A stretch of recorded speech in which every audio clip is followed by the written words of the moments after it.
KMC மருத்துவமனையினுடைய doctor Palaniswami அவர் எனக்கு நல்ல நண்பர், நல்ல ரசிகர்.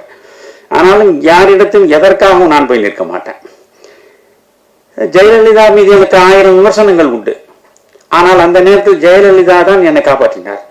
இந்த மருத்துவ காப்பீட்டு திட்டம் என்று ஒன்று இருக்கிறது அல்லவா, 2 லட்சம் ரூபாய் காப்பீட்டு திட்டத்தில் நீங்கள் கணவன் மனைவிக்கு மருத்துவ சிகிச்சை தனியார் மருத்துவமனையிலும் எடுத்துக்கொள்ளலாம். என் மகன் கொண்டு போய் இந்த கேஎம்சியில் சேர்த்து விட்டான். நீங்கள் பார்த்தால் அது 2 லட்சம் ரூபாய் ஆயிற்று. ஒரு ஸ்டண்ட் வைப்பதற்கு கரெக்டாக 1,98,000 ரூபாய். 1,98,000 ரூபாய் அந்த ஸ்டண்ட்டை வைத்து ஒரே நாள் தான், ஒரு நாள் வைத்து மறுநாள் அனுப்பிவிட்டார்கள். என்னை முதலில் கேட்டு விடுவான், ஐயா எப்படி கேஷ் இல்லையா இந்த மருத்துவ காப்பீட்டு திட்டம். இதற்காக நான் கோவையிலிருந்து உடனே ஒரு ரயிலை பிடித்து சென்னைக்கு வந்து வீட்டிலிருந்து அந்த மருத்துவ காப்பீட்டுக்கான அந்த அட்டை இருக்கிற அதை கொண்டு போனேன். கொண்டு போய் இதை காட்டினேன். பார்த்தான், ஓ சரி, அப்போ 2 லட்சத்துக்கு குறைவில்லாமல் நாம் இதை எடுத்துட முடியும். பில்லை பார்த்தா நான் நினைச்சேன் இது என்ன ஒரு 1 லட்சம் போனாலும் நமக்கு ஏதாவது ஆனால் இன்னும் 1 லட்சம் இருக்கும். 1,98,000. நான் சொன்னேன், ஏன் டாக்டர் 2,000 விட்டுட்டீங்க? இதுதான் மருத்துவர்களுடைய குணம். சரி, ஸ்டண்ட் வச்சோம்.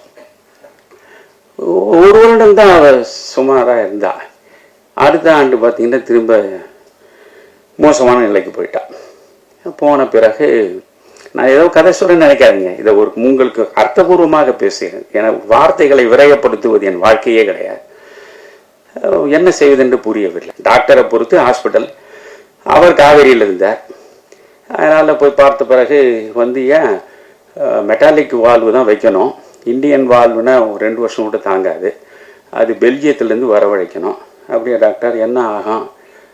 அப்படியே வந்து ஒரு 22 லட்சம் ரூபா ஆகையான்னாரு. 22 லட்சமா? என்ன டாக்டர் சொல்கிறீங்கன்னு. ஆமாய்யா, கட்டாயம் ஆகும், அப்போ தான் அம்மாவை நீங்கள் பிழைக்க வைக்க முடியும். அப்போ வந்து நானும் ரஜினியும் வாரத்தில் 3 நாளாவது தொடர்ந்து உட்காந்து 2 மணி நேரம் 3 மணி நேரம் இந்த நாட்டையே திருத்தறதுக்காக பேசினேன். இந்த நேரம் அது ஆச்சுங்களா. அப்போது நான் காவிரியில் இந்த பிரச்சனையை பற்றி யோசிச்சுருக்கேன். ரஜினி லைனில் வந்தார். ஐயா நம்ம இன்னைக்கு மாலையில் பார்க்கலாமா அப்படின்னாரு. நான் சொன்னேன், சார் நான் இன்னைக்கு இந்த காவேரி மருத்துவமனை என்ன ஆச்சு, என் மனைவிக்கு கொஞ்சம் பிரச்சனை. என்ன பிரச்சனை? ஏதோ வால்வு மாற்றணும். ஐயா வால்வு மாற்றணுன்னா ரொம்ப அதிகமான செலவாகுமே, அது ரொம்ப 20-25 லட்சம் ரூபா ஆகும். ஆமையா, ஒரு 22 லட்சம் ரூபா ஆகும்னு சொல்கிறேன். நீ தயவுசு தப்பாக நினைக்காதீங்கய்யா, உங்களை பற்றி எனக்கு தெரியும், இது முழு செலவை நான் ஏற்றுக்கிறேன்யா, நானே பண்ணிடுறேன்யான்னு. வேண்டாங்க, let us be friends for ever. நம்ம நான் கடைசியில் நண்பர்களாக இருப்போம். யாரிடத்தும் எதையும் பெற்று எனக்கு பழக்கம் இல்லை. அப்போ என்னையா பண்ணுவீங்க? என் மகன் வந்து இந்த பல்லடத்தில் ஒரு சின்ன ஃப்ளாட் ஒன்று வச்சுருக்கான். ஏன் அம்மாவை காப்பாற்றுறதுக்கு பொறுப்பு அவனுக்கு இருக்கு. அவன் அதை விற்றுருவான், விற்று இதை ஒழுங்குபடுத்திடுவோம், நீங்கள் ஒன்றும் கவலைப்படாதீங்க. அவர் இன்னும் கொஞ்சம் கூடுதலாக போய் சொல்லணும்னு அவசியம் இல்லை. ஐயா யாரிடம் அந்த மகன் விற்றுட்டாரோ சொல்லுங்கள், அவருன்னு பேசி நான் மறுபடியும் வாங்கி கொடுத்துறேன். ஏதோ உங்கள் மகனுக்கு இருக்கிறது ஒரு சின்ன ஃப்ளாட்ன்றீங்க, அதையே எனக்கு இறக்கணும் இல்லையா? நன்றியா, இதை பற்றி மறுபடியும் பேச வேண்டாங்க, நீங்கள் சொல்லி நான் மறுக்கிறதாக விட்டுருக்கீங்க. ரியாஸ் இங்கே இருக்காரு, ரியாஸ் இருக்கார், பிஆர்வா. அப்போ பிறகு அது வந்து நடந்தது. என் மகன் அந்த ஒரு சின்ன வீடு ஒரு 500-600 சதுரடி பல்லடம் பக்கம் வச்சுருந்தான். அதை விற்று கொண்டு வந்து சரியாக்கிட்டோம். அலோபதி ஆச்சா. நான் என்ன நினச்சின்னு இருக்கேன், ஓ நம்ம மனைவியினுடைய இருதயத்துக்கு அறுவை சிகிச்சையும் செஞ்சாச்சு, பைபாஸ் அப்போலோவில். இப்போ வந்து வால்வும் மாற்றியாச்சு, இனி கவலையே கிடையாது அப்படின்னு ரொம்ப மகிழ்ச்சியாக இருந்தேன். 2 ஆண்டு தான் ஆச்சு, மறுபடியும் பிரச்சனையாயிடுச்சு. என்னடா டாக்டர் கோபால் முருகன் எங்கே இருக்காருன்னு கேட்டால் அவர் வந்து எம்ஜிஎம்க்கு மாறிட்டார் சார் இப்போ. சரி, நான் அவருக்கு ஃபோன் பண்ணேன். அது ஆனால் இப்போ நான் அந்த கோபால் முருகன் இந்த இடத்துல நான் நன்றி சொல்கிறேன். அந்த காவேரி ஹாஸ்பிட்டலில் 22 லட்சத்துக்கு மேலே பில்லு போட்டாங்க. போட்டதில் இவர் இங்கேருந்து ஃபோனை போட்டார், டாக்டருக்கு ஃபீஸ் எவ்வளோ போட்டிருக்கீங்கன்னு கேட்டார். 1,40,000 ரூபா உங்களுக்கு போடுறேன், அந்த 1,40,000 ரூபாய் எடுத்துருங்கன்ட்டார். 1 பைசா அவர் வாங்கலை, 1 பைசாவும் வாங்காமல் எனக்கு அவர் அந்த சிகிச்சையை செய்தார். அந்த உண்மைக்கும் ஒழுக்கத்துக்கும் அவர் கொடுத்த மரியாதை. இப்போ திரும்ப அவரே தேடி எம்ஜிஎம் போனேன்.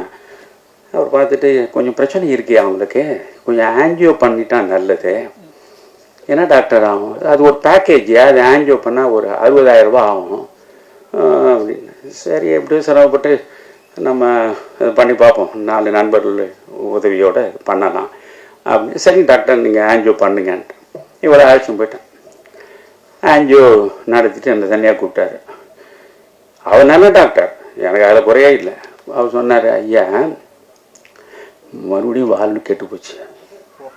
என்ன இப்போ தான் 2 ஆண்டுகள் தானே, அது மறுபடியும் வால்வு கெட்டு போச்சுன்றீங்க. நான் வாழ்நாள் பூரா நீ பிரச்சனை இல்லைன்னு நினச்சேன். அப்படி இல்லையா, இது உங்களுக்கு ஸ்பேர் பார்ட்ஸ் மாற்றுற மாதிரி தாங்க. ஒரு ஸ்பேர் பார்ட்டு, ஒரு ஸ்கூட்டர் வச்சுருக்கீங்க, இல்லை ஒரு கார் வச்சுருக்கீங்க, ஒரு ஸ்பேர் பார்ட்டு போயிடுச்சுன்னா இன்னும் போடுவீங்க, அது கொஞ்ச நாள் ஓடும், அப்புறம் போனால் மறுபடியும் போடணும். அப்படியா? அப்போ என்னையா பண்ணணும்?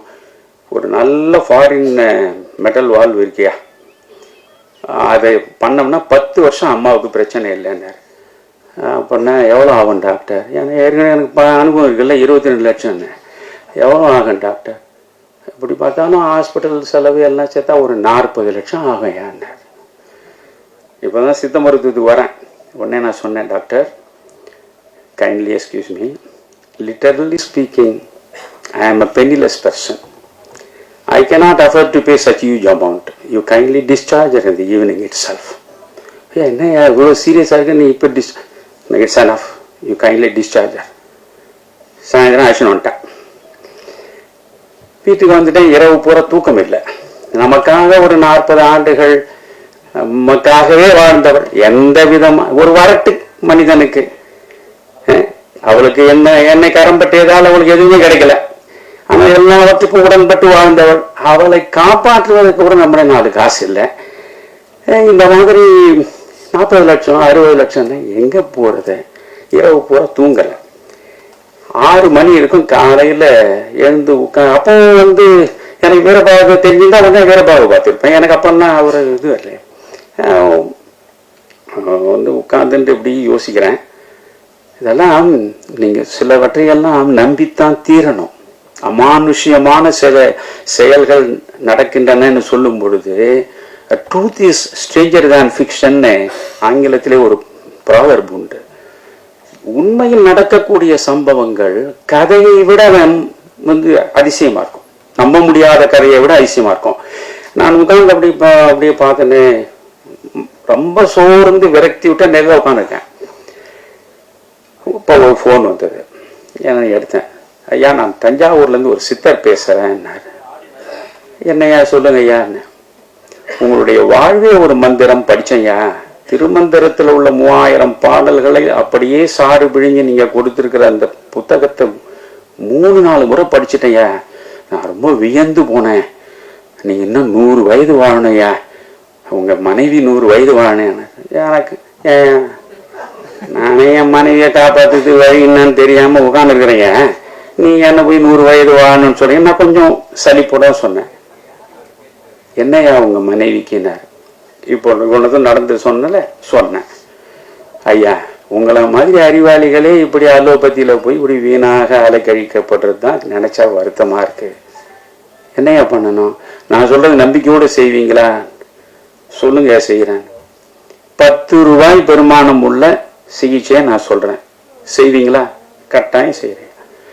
10 செம்பருத்தி பூவை அன்றாடம் வாங்கிக்கங்க.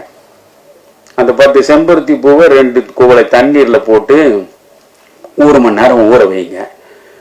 ஊற வச்ச பிறகு ஒரு 10 மிளகு அதில் போடுங்க.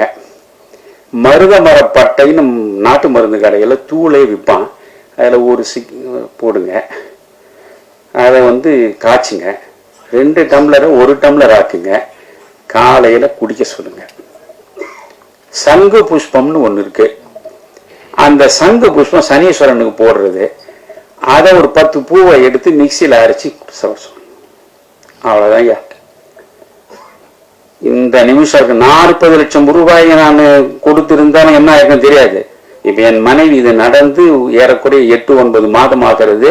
அவ படுக்கை விட்டு எழுந்திருக்க மாட்டான். முன்ன அலோபதியில லட்சக்கணக்கில் கொடுத்த போதும் இப்ப வீட்டுக்குள்ளேயே அவள் குறைந்தது ஒரு 10 நிமிடமாவது இங்க நடக்கிற நிலையில இருக்கா, ஆரோக்கியமா இருக்கா. இந்த ஆரோக்கியத்தை 10 ரூபாயில நான் பெற்றேன்.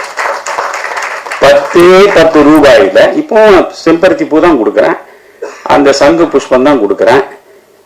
நல்லா இருக்கா? அப்போ இந்த மண்ணில் எப்பேற்பட்ட மருத்துவம் அது. அந்த மருத்துவம் நம்ம தங்கர் சொன்ன மாதிரிதான். ஒரு மரம் என்றால் மரத்தினுடைய வேர், அதனுடைய பட்டை, அதனுடைய பூ, அதனுடைய கிளை, அதனுடைய இலை எல்லாமே மருத்துவ குணம் உள்ளது. மனிதனை படைத்து நீங்க இறைவன் நினைத்தாலும் சரி, இயற்கை நினைத்தாலும் சரி, எல்லா மனிதர்களுக்கும் நோய் வரும். ஆனால் அந்த நோய் அனைத்தையும் தீர்ப்பதற்காகத்தான் இயற்கையில் மரங்களாக படைத்து வைத்திருக்க. ஒவ்வொரு மரத்துக்கும் ஒரு மருத்துவ குணம் இருக்கு. ஆனால் நாம் அந்த மரங்களை வெட்டி வீழ்த்துறோம்.